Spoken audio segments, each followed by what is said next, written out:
ఈ రోజు జిల్లా పోలీస్ కార్యాలయంలోని మినీ కాన్ఫరెన్స్ హాల్లో జిల్లా ఎస్పీ డాక్టర్ అజితా విజయన్ల ఐపీఎస్ ఆధ్వర్యంలో జిల్లాలోని పోలీస్ అధికారులు అందరితో స్మార్ట్ పోలీసింగ్ మెరుగుదల గురించి వీడియో కాన్ఫరెన్స్ నిర్వహించారు. సమావేశంలో ప్రధానంగా స్మార్ట్ పోలీసింగ్ అమలు మరియు ఆధునిక సాంకేతిక పరిజ్ఞాన వినియోగంపై సమగ్ర సమీక్ష నిర్వహించారు. ఈ సందర్భంగా జిల్లా ఎస్పీ మాట్లాడుతూ పోలీసింగ్ లో ఆధునిక సాంకేతిక పరిజ్ఞానాన్ని విస్తృతంగా వినియోగించడం ద్వారా నేరాల నియంత్రణ, దర్యాప్తు మరియు ప్రజలకు అందించే సేవలను మరింత సమర్థవంతంగా తీర్చిదిద్దాలని అధికారులకు సూచించారు.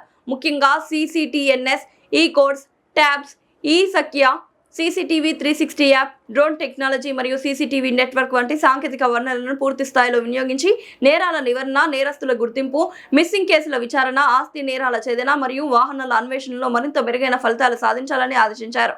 అదేవిధంగా పోలీస్ స్టేషన్ వారీగా కీ పర్ఫార్మెన్స్ ఇండికేటర్స్ ఆధారంగా పనితీరును నిరంతరం సమీక్షిస్తూ కేసుల దర్యాప్తు, స్పందన సమయం, ప్రజాసేవల అమలు మరియు నేర నియంత్రణలో ప్రతి అధికారి బాధ్యతాయుతంగా వ్యవహరించాలని సూచించారు.